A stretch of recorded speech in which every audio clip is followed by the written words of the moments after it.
उपस्थित दाजुभाइ तथा दिदीबहिनीहरू,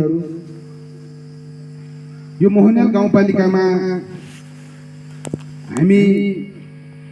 हाम्रो आजको प्रमुख अतिथि खमन बहादुर बुढा मगरज्यूको पावन उपस्थित हुँदैछ भन्ने पूर्व सूचना पाइसकेपछि हामी करिब यो मोहनियाल गाउँपालिका वार्ड नम्बर 1 मा करिब हामी 18 घण्टा तपाईहरुसँग बस्यौं।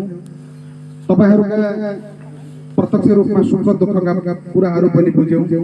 तपाईहरु प्रति एकअर्का प्रति भावना पनि हामी साटासाट गर्यौं।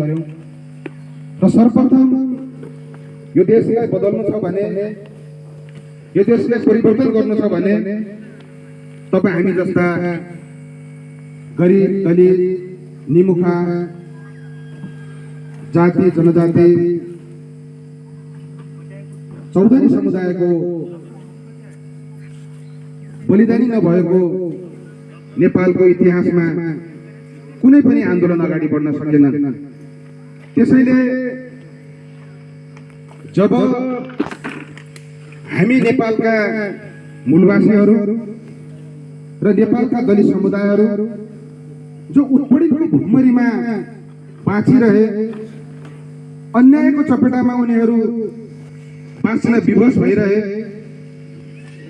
आफ्नो अधिकार र आफ्नो हकका लागि उनीहरूले बोल्दै गर्दा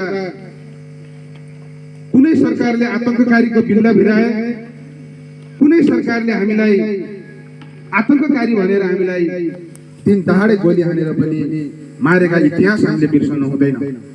त्यसैले म यो मञ्चबाट म सम्झन चाहन्छु जुन यो कार्यक्रमलाई